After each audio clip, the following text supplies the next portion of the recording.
श्रीमती प्रियंका गांधी वाड़ा।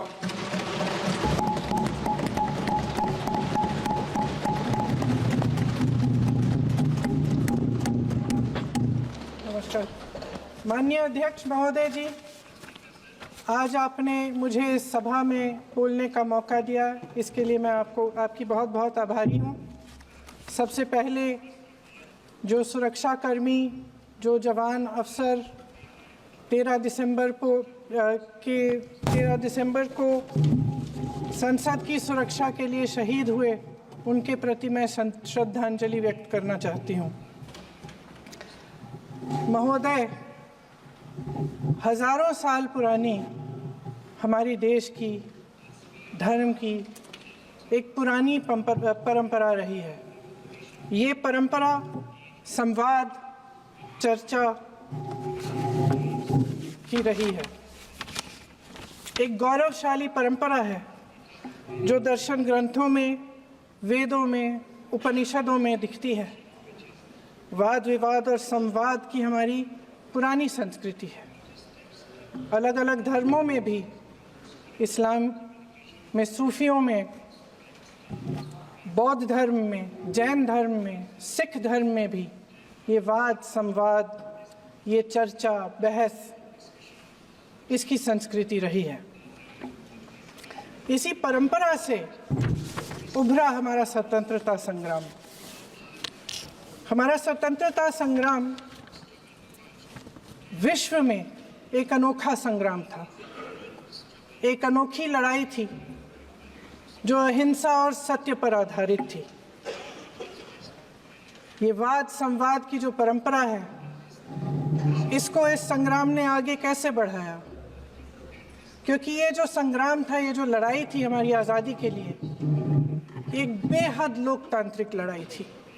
इसमें देश के किसान, देश के जवान, देश के मजदूर, देश के अधिवक्ता, देश के बुद्धिजीवी, चाहे किसी भी जाति के हो, चाहे किसी भी धर्म के हों, चाहे किसी भी भाषा को बोलते हों, सब इस स्वतंत्रता संग्राम में शामिल हुए।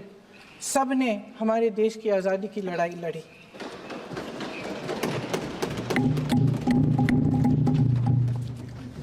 और उसी आज़ादी की लड़ाई से एक आवाज़ उभरी जो हमारी देश की आवाज़ थी।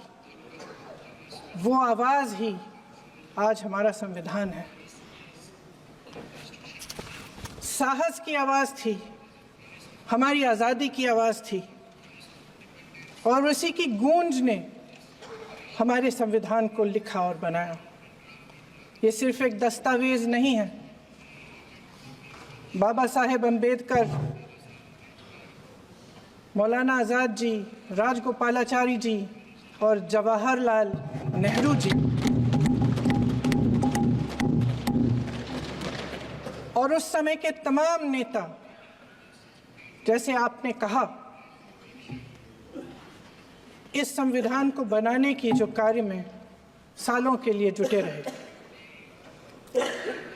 हमारा संविधान इंसाफ, उम्मीद, अभिव्यक्ति और आकांक्षा की वो ज्योत है जो हर हिंदुस्तानी के दिल में जलती है।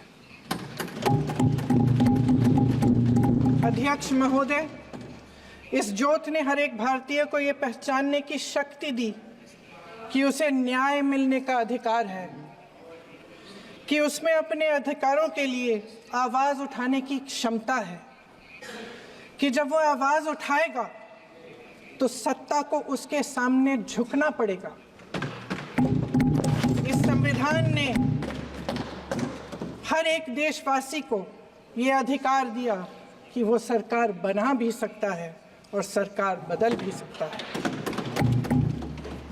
ये ज्योत जो हर हिंदुस्तानी के दिल में जलती है, उसने हर हिंदुस्तानी को ये विश्वास दिया कि देश की संपत्ति में, देश की दौलत में, संसाधनों में उसका भी हिस्सा है, कि उसे एक सुरक्षित भविष्य की उम्मीद का अधिकार है, कि देश बनाने में भी उसकी भागीदारी है।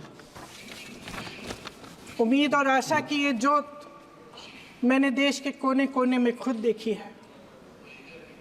उन्नाव में मैं एक रेप पीड़िता के घर गई, उसे जलाकर मार डाला था। वो शायद 20-21 साल की होगी। हम सबके बच्चे हैं। हम सोच सकते हैं कि अगर हमारी बेटी के साथ बार बार बलात्कार हुआ और फिर जब वो अपनी लड़ाई लड़ने के लिए गई तो उसको जलाकर मार डाला गया होता तो हम पर क्या बीतती। मैं उस बच्ची के पिता से मिली। उसके खेत जलाए गए थे, उसके भाइयों को पीटा गया था, उसके पिता को बाहर से घर के बाहर घसीट कर मारा गया था। उस पिता ने मुझे बताया कि बेटी, मुझे न्याय चाहिए। मेरी बेटी अपने एफआईआर को दर्ज करने के लिए जब जिले में गई तो उसको मना किया गया। अगले जिले में जाना पड़ा उसे। वो रोज सुबह 6 बजे उठकर तैयार होकर अकेली अपने मुकदमे को लड़ने के लिए अगले जिले में ट्रेन से जाती थी। उसके पिता ने मुझे कहा कि मैंने उससे कहा, बेटी अकेले मत जाओ, छोड़ दो ये लड़ाई। लेकिन उसकी बेटी ने उसको जवाब दिया कि नहीं पिताजी, मैं अकेली जाऊंगी, मैं लड़ूंगी, ये मेरी लड़ाई है, मैं इसको लड़ूंगी। ये लड़ने की क्षमता, ये हिम्मत उस लड़की को और करोड़ों भारत की नारियों को हमारे संविधान ने दी। आगरा में मैं अरुण वाल्मीकि के घर गई। अरुण वाल्मीकि पुलिस स्टेशन में काम करता था, सफाई का काम करता था। आप सोच सकते हैं हमारी तरह उसका भी परिवार था। नई नई शादी हुई थी, 2-3 महीनों का बच्चा था। पुलिस स्टेशन में चोरी हो गई। चोरी का इल्जाम उस पर लगाया गया। उसके पूरे परिवार को उठाकर पुलिस स्टेशन में ले गए। आप हंस रहे हैं, लेकिन ये गंभीर बात है। और क्या गंभीर बात। शर्म करो, शर्म। अरुण वाल्मीकि को पीट पीट के मार डाला, उसकी बीवी को पीटा, उसके पिता के नाखून निकाले, उसके पूरे परिवार को पीटा गया। जब मैं उस जवान महिला से मिलने गई जो अभी अभी विधवा हुई थी, तो उसने मुझे कहा कि दीदी, हमें सिर्फ एक चीज चाहिए, हमें न्याय चाहिए और हम इस न्याय के लिए लड़ते रहेंगे, चाहे कुछ भी हो जाए। ये हिम्मत उस महिला को हमारे संविधान ने दी।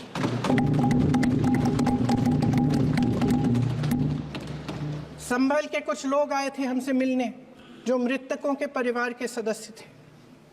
उसमें 2 बच्चे थे, अदनान और उजैर। आप सुनिए। उसमें 2 बच्चे थे, अदनान और उजैर। एक बच्चा मेरे बच्चे की उम्र का है, दूसरा उससे छोटा 17 साल का है। दर्जी के बेटे थे। दर्जी का एक ही सपना था कि वो अपने बेटों को पढ़ाएगा लिखाएगा।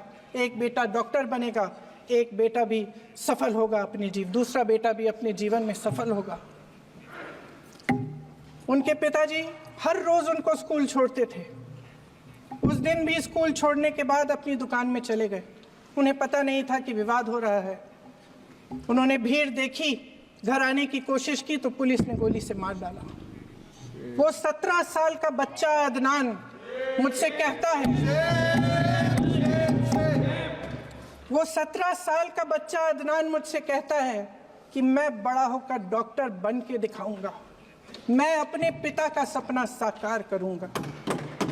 ये सपना, ये आशा उसके दिल में हमारे संविधान ने डाली। अध्यक्ष महोदय, हमारे देश के करोड़ों देशवासियों के संघर्ष में, अपने अधिकारों की पहचान में, इनकी कठिन से कठिन परिस्थितियों से लड़ने की अपार हिम्मत में और देश से न्याय की अपेक्षा में हमारे संविधान की ज्योत जल रही है। मैंने हमारे संविधान की ज्योत को जलते हुए देखा है और इसके साथ साथ ये भी समझा है कि हमारा संविधान एक सुरक्षा कवच है। एक ऐसा सुरक्षा कवच है जो देशवासियों को सुरक्षित रखता है, न्याय का कवच है, एकता का कवच है और अभिव्यक्ति की आज़ादी का कवच है। दुख की बात यह है कि मेरे सत्ता पक्ष के साथी जो बहुत बड़ी बड़ी बातें करते हैं, इन्होंने इन 10 सालों में ये सुरक्षा कवच, सत्ता पक्ष के मेरे साथियों ने ये सुरक्षा कवच तोड़ने का पूरा प्रयास किया है। संविधान में सामाजिक, आर्थिक और राजनीतिक न्याय का वादा है। ये वादा एक सुरक्षा कवच है जिसको तोड़ने का काम शुरू हो चुका है। लैटरल एंट्री और निजीकरण के जरिए ये सरकार आरक्षण को कमजोर करने का काम कर रही है। अगर लोकसभा में ये नतीजे नहीं आए होते तो ये संविधान बदलने का काम भी शुरू कर लेते। सच्चाई ये है अध्यक्ष महोदय कि आज संविधान बार बार इसलिए कह रहे हैं क्योंकि इस चुनाव में इनको पता चल गया कि इस देश की जनता ही इस संविधान को सुरक्षित रखेगी, कि इस चुनाव में हारते हारते जीतने से इन्हें एहसास हुआ कि ये संविधान बदलने की बात इस देश में नहीं चलेगी। आज जनता की मांग है कि जाति जनगणना हो। सत्ता पक्ष के मेरे साथी ने इसका जिक्र किया। ये जिक्र भी आज इसलिए हो रहा है क्योंकि चुनाव में ये नतीजे आए। ये जाति जनगणना इसलिए जरूरी है ताकि हमें पता चले कि किसकी क्या स्थिति है और नीतियां उस हिसाब से बने। इनकी गंभीरता का प्रमाण ये है कि जब चुनाव में पूरे विपक्ष ने जोरदार आवाज उठाई कि ये जाति जनगणना होनी चाहिए, तो इनका जवाब देखिए। इनका जवाब भैंस भाग भैंस चुरा लेंगे, मंगलसूत्र चुरा लेंगे, इनका ये जवाब था। ये गंभीरता है इनकी जाति जनगणना पर। महोदय, हमारे संविधान ने आर्थिक न्याय की नींव डाली, किसानों, गरीबों और को जमीन बांटी, भूमि सुधार किया, जिसका नाम लेने से कभी कभी आप झिझकते हैं और कभी कभी उनका नाम धड़ाधड़ इस्तेमाल किया जाता है अपने आप को बचाने के लिए। उन्होंने HAL, BHEL, SAIL, GAIL, ONGC, NTPC, railways, IIT, IIM, oil refinery, तमाम PSU बनाए। अध्यक्ष महोदय, उनका नाम पुस्तकों से मिटाया जा सकता है, उनका नाम भाषणों से मिटाया जा सकता है, लेकिन जो उनकी भूमिका रही इस देश की आज़ादी के लिए और इस देश के निर्माण के लिए, वो इस देश में से कभी मिटाया नहीं जा सकता। 75 सालों में जनता का भरोसा रहा कि नीतियां बनेंगी तो जनता की भलाई के लिए बनेंगी। जल जंगल जमीन का अधिकार मिला आदिवासी भाई बहनों को। इंदिरा जी ने बैंकों का राष्ट्रीयकरण करवाया, खदानों का राष्ट्रीयकरण कराया। कांग्रेस और यूपीए की सरकारों में शिक्षा का, भोजन का अधिकार मिला। 75 सालों में जनता का भरोसा मिला। पहले संसद चलती थी तो जनता की उम्मीद होती थी कि सरकार महंगाई और बेरोजगारी पर चर्चा करेगी, कोई उपाय निकालेगी, कोई रास्ता निकालेगी। लोग मानते थे कि अगर कोई नई आर्थिक नीति बनेगी तो देश की अर्थव्यवस्था को मजबूत बनाने के लिए बनेगी, तो भारतीय बाजार को मजबूत बनाने के लिए बनेगी, उनके भविष्य को मजबूत बनाने के लिए बनेगी। किसान और आदिवासी भाई बहन भरोसा करते थे कि यदि जमीन के कानून में संशोधन होगा तो उन्हीं की भलाई के लिए होगा। आप नारी शक्ति की बात करते हैं। आज चुनाव की वजह से शायद इतनी बातचीत हो रही है नारी शक्ति के बारे में, क्योंकि हमारे संविधान ने महिलाओं को ये अधिकार दिया, उनकी शक्ति को परिवर्तित किया वोट में। और आज आपको पहचानना पड़ रहा है कि महिलाओं के बिना, कि नारी शक्ति के बिना ये सरकारें नहीं बन सकती हैं। इसीलिए आज आप नारी शक्ति की बातें दोहरा रहे हैं। जो आप नारी शक्ति का अधिनियम लाए हैं उसको लागू क्यों नहीं करते? वो 10 साल बाद लागू क्यों होगा? क्या आज की नारी 10 साल इंतजार करेगी उसके लागू करने के लिए? क्या बात है, क्या बात है।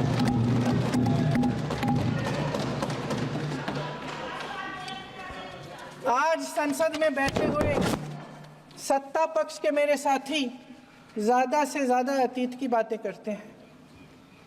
1921 में क्या हुआ, कब हुआ, नेहरू जी ने क्या किया। अरे वर्तमान की बात करिए, देश को बताइए आप क्या कर रहे हैं, आपकी जिम्मेदारी क्या है? कि सारी जिम्मेदारी जवाहरलाल नेहरू की है? अध्यक्ष महोदय जी, ये सरकार आर्थिक न्याय का सुरक्षा कवच तोड़ रही है। आज संसद में बैठी ये सरकार बेरोजगारी और महंगाई से जूझ रही हमारी जनता को क्या राहत दे रही है? कृषि के कानून भी बड़े बड़े उद्योगपतियों के लिए बन रहे हैं। सही एमएसपी को छोड़िए, डीएपी तक नहीं मिल रहा है।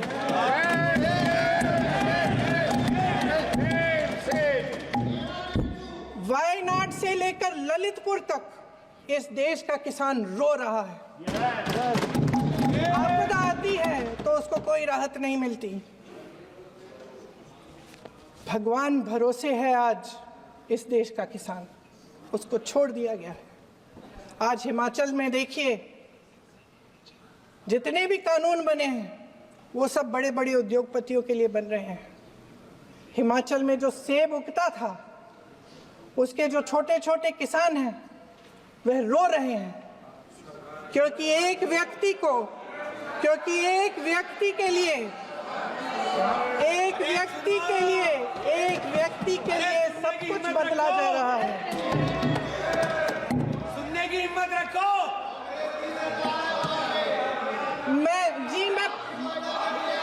अध्यक्ष महोदय जी, अध्यक्ष महोदय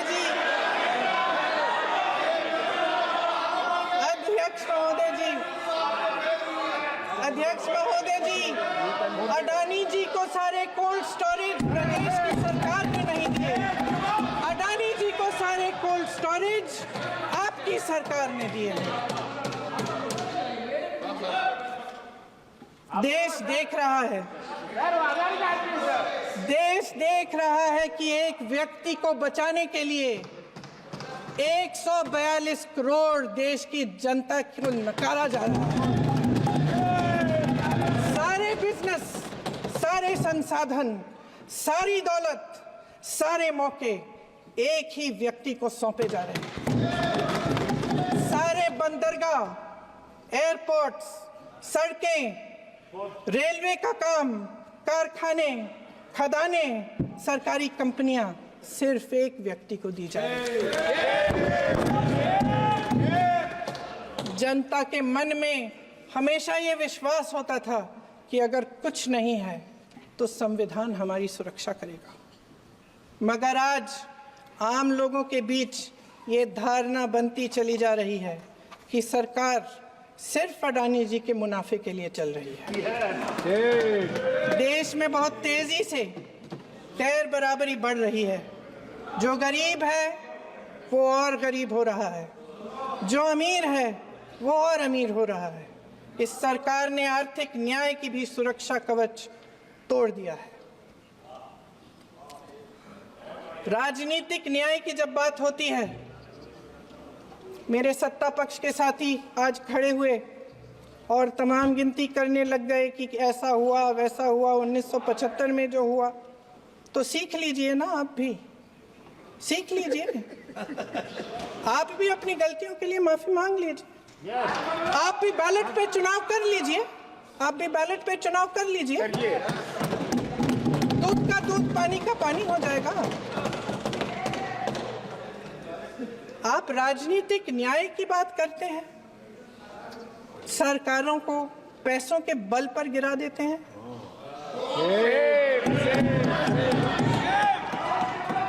मेरा आग्रह है कि अपन संविधान में सकारात्मक बोले।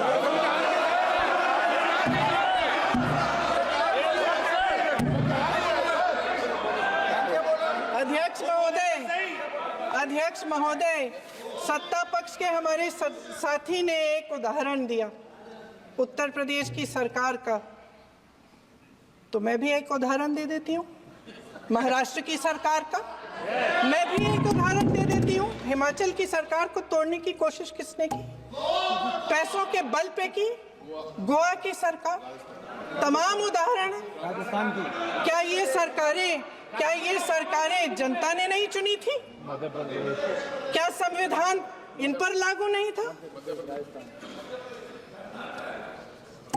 पूरी देश की जनता जानती है कि इनका हंसती है, जानती है कि इनके यहाँ तो वॉशिंग मशीन है।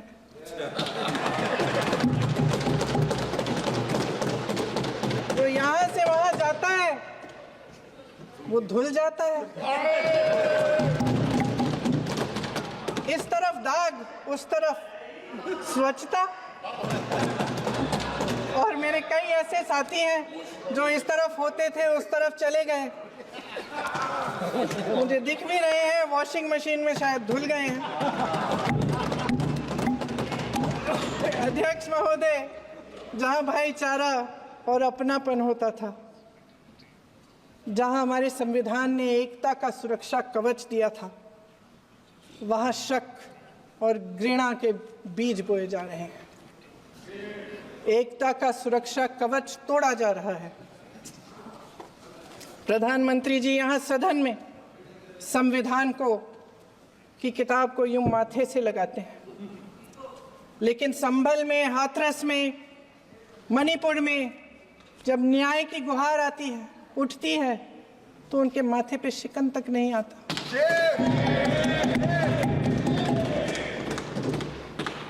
शायद समझ नहीं पाए हैं कि भारत का संविधान संघ का विधान नहीं है।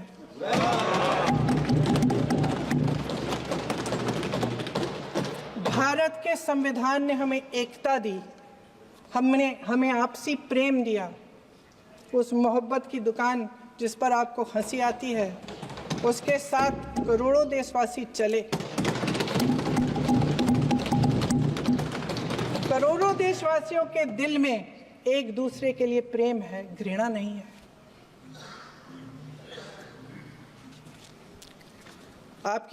इनकी जो विभाजनकारी नीतियां हैं, उसका नतीजा हम रोज देखते हैं। राजनीतिक फायदे के लिए संविधान को छोड़िए, देश की एकता को भी ये रख नहीं सकते, इसकी सुरक्षा नहीं कर सकते। हमने संभल में देखा, मणिपुर में देखा। दरअसल इनका कहना है कि अलग अलग इस देश के अलग अलग हिस्से हैं, लेकिन हमारा संविधान कहता है कि ये देश एक है और ये देश एक रहेगा। जहां खुला विवाद होता था, अभिव्यक्ति का सुरक्षा कवच होता था, इन्होंने भय का माहौल पैदा किया है। सत्ता पक्ष के मेरे साथी अक्सर 75 सालों की बात करते हैं, लेकिन इन 75 सालों में ये उम्मीद, आशा, ये अभिव्यक्ति की ज्योति कभी थमी नहीं, कभी बुझी नहीं। इस देश की जनता ने खुलकर आलोचना की, निडर होकर धरने किए, प्रदर्शन किए। जब जब जनता नाराज हुई, तब तब सत्ता को ललकारा, उसे चेतावनी दी, बड़े से बड़े नेताओं को कटघरे में खड़ा किया, उनसे जवाब मांगा, न्याय मांगा। इस देश के छोटे छोटे से नुक्कड़ की दुकानों में, चाय की दुकानों में, इस देश के घरों में, गलियों में, मोहल्लों में, अखबारों में, प्रकाशन घरों में, न्यायपालिकाओं में चर्चा कभी बंद नहीं हुई। लेकिन आज ये माहौल नहीं है। आज जनता को सच बोलने से डराया जाता है, धमकाया जाता है। पत्रकार हो या विपक्ष का नेता हो या किसी यूनिवर्सिटी का प्रोफेसर हो, छात्र संघ हो या कर्मचारियों का संगठन हो, सबका मुंह बंद कराया जाता है। किसी पे ईडी, किसी पे सीबीआई, किसी पे इनकम टैक्स, फर्जी मुकदमे लगवाए जाते हैं, जेल में डाल दिया जाता है। विपक्षी नेताओं को जेल में डाल दिया जाता है, उनको सताया जाता है। किसी को नहीं छोड़ा इस सरकार ने। देशद्रोही कह के उत्तर प्रदेश में मुझे याद है कुछ अध्यापिकाएं प्रदर्शन कर रही थी, उन पर मुकदमा डाल दिया देशद्रोही का, उन्हें देशद्रोही कह दिया। इन्होंने देश का पूरा माहौल भय से भर दिया है। इनकी मीडिया की मशीन झूठ फैलाती है, तरह तरह के आरोप लगाती है, और शायद वह भी भय में ही है। महोदय, मैं इस सदन को याद दिलाना चाहती हूं कि ऐसा डर का माहौल देश में अंग्रेजों के राज में था। जब इस तरफ बैठे हुए गांधी की विचारधारा वाले लोग आज़ादी की लड़ाई लड़ रहे थे और उस तरफ वाली विचारधारा वाले लोग भय में रहकर अंग्रेजों के साथ साठ-गांठ कर रहे थे। लेकिन अध्यक्ष महोदय, भय का भी अपना स्वभाव होता है। भय फैलाने वाले हमेशा भय का खुद शिकार बन जाते हैं। ये प्रकृति का नियम है। आज इनकी भी यही हालत हो गई है। भय फैलाने के इतने आदी हो गए हैं कि खुद भय में रहने वाले हैं। चर्चा से डरते हैं, आलोचना से घबराते हैं। कई दिनों से हम मांग रहे हैं कि चर्चा करिए, लेकिन चर्चा करने की हिम्मत ही नहीं है।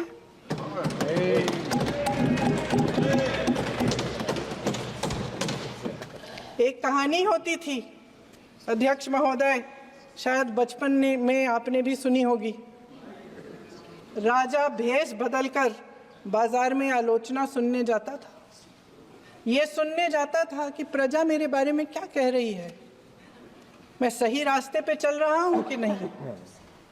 लेकिन आज का राजा, भेष तो बदलते हैं आज के राजा, शौक तो है उनको भेष बदलने का, लेकिन न जनता के बीच जाने की हिम्मत है और न आलोचना सुनने की। महोदय, मैं तो सदन में नहीं हूं।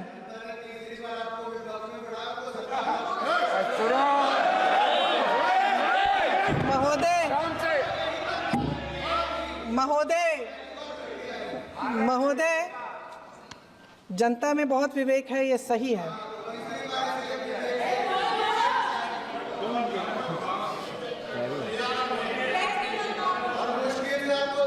अच्छा महोदय, मैं सदन में नहीं हूँ,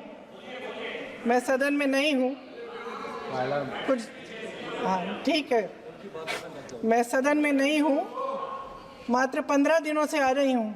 लेकिन मुझे ताज्जुब होता है कि इन 15 दिनों में इतनी बड़े इश्यूज हैं, इतनी बड़ी बातें हैं, प्रधानमंत्री जी मात्र एक दिन के लिए, शायद 10 मिनट के लिए दिखे हैं सब।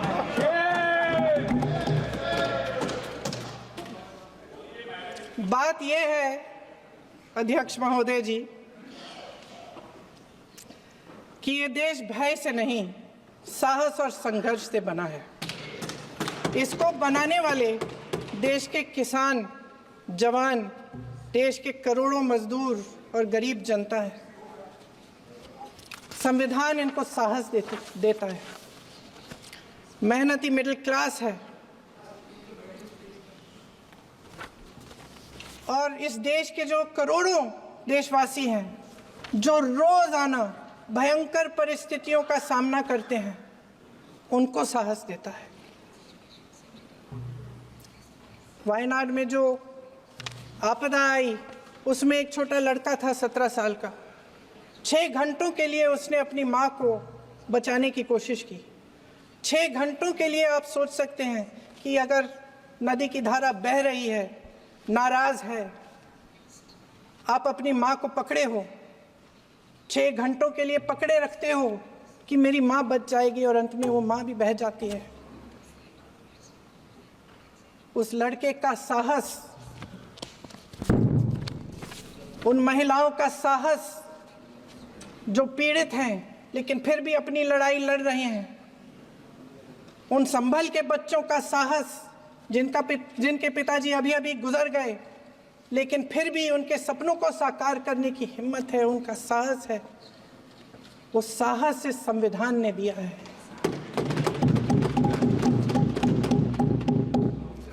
वो आत्मविश्वास इस संविधान ने दिया है। ये देश भय से नहीं चल सकता, ये देश साहस से ही चलेगा। भय की भी सीमा होती है और जब वो सीमा पार हो जाती है, जब किसी को इतना दबाया जाता है कि उसको लगने लगता है कि अब मेरे पास खोने के लिए कुछ नहीं है, तब उसमें एक ऐसी शक्ति पैदा होती है जिसके सामने कोई कायर खड़ा नहीं हो सकता। ये देश कायरों के हाथों में ज्यादा देर तक कभी नहीं रहा है। ये देश उठेगा, ये देश लड़ेगा, सत्य मांगेगा, सत्यमेव जयते। जय हिंद। अगले